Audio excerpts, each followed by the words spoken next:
One nation one election జమిలీ ఎన్నికల బిల్లుపై జరుగుతున్న చర్చకు కాంగ్రెస్ పార్టీ ఎంపీలు వ్యతిరేకం.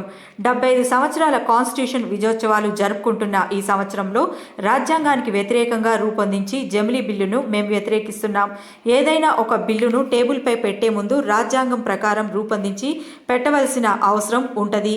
రాజ్యాంగానికి వ్యతిరేకంగా ఈ జమిలీ ఎన్నికల బిల్లు రూపొందించారు కాబట్టి మేము వ్యతిరేకిస్తున్నాం అని ఎంపీ చామల కిరణ్ కుమార్ రెడ్డి అన్నారు. బంగ్లాదేశ్లోని మైనార్టీలకు మద్దతు తెలపాలని పార్లమెంట్లో బ్యాగులతో వినూత్న ప్రదర్శన చేసిన భువనగిరి ఎంపీ చామల కిరణ్ కుమార్ రెడ్డి, అత్యంత పెద్ద ప్రజాస్వామ్య దేశమైన భారతదేశం ప్రపంచంలో ఇజ్రాయెల్, పాలస్తీనా ఇక ఇతర ఏ దేశాల్లో కూడా సామాన్యులకు, మైనార్టీలకు జరిగే అన్యాయాలపై మాట్లాడాల్సిన అవసరం ఉంది.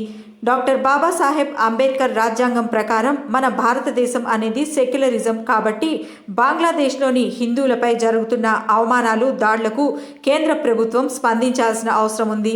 పార్లమెంట్ సజావుగా నడవాలని, ప్రజా సమస్యలపై పోరాడాలని మా ప్రయత్నం అని చామల కిరణ్ కుమార్ రెడ్డి భువనగిరి పార్లమెంట్ సభ్యులు అన్నారు.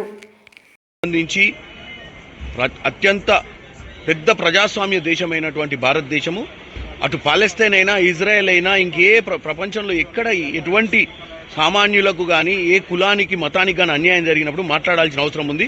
బాబాసాహెబ్ అంబేద్కర్ గారు రాసిన రాజ్యాంగంలో సెక్యులర్ ఇండియా అంటే ఒక సెక్యులర్ ఇండియాగా ఉన్నటువంటి మనము కంపల్సరీగా ఇటువంటి పరిస్థితులను మనము ఎదుర్కోవాల్సిన అవసరం ఉంది. అవసరమైతే మన విదేశాంగ శాఖ మంత్రులు, మన ఈ ప్రైమ్ మినిస్టర్ గారు కూడా కంపల్సరీ బంగ్లాదేశ్లో హిందువులపై జరుగుతున్న, ఎస్పెషల్లీ హిందువులపై జరుగుతున్న అత్యాచారాలన్నీ, హిందువులపై జరుగుతున్న అవమానాలన్నింటినీ కూడా ఎదుర్కోవాల్సిన అవసరం ఉందన్న ఒక విషయాన్ని ఈరోజు మేము పార్లమెంట్ సభ్యులందరం కూడా ఇప్పుడే ధర్నా చేసి లోపడుకోవడం జరిగింది. ఇది ధర్నా కాదు, ఇది కేవలం ప్రదర్శన.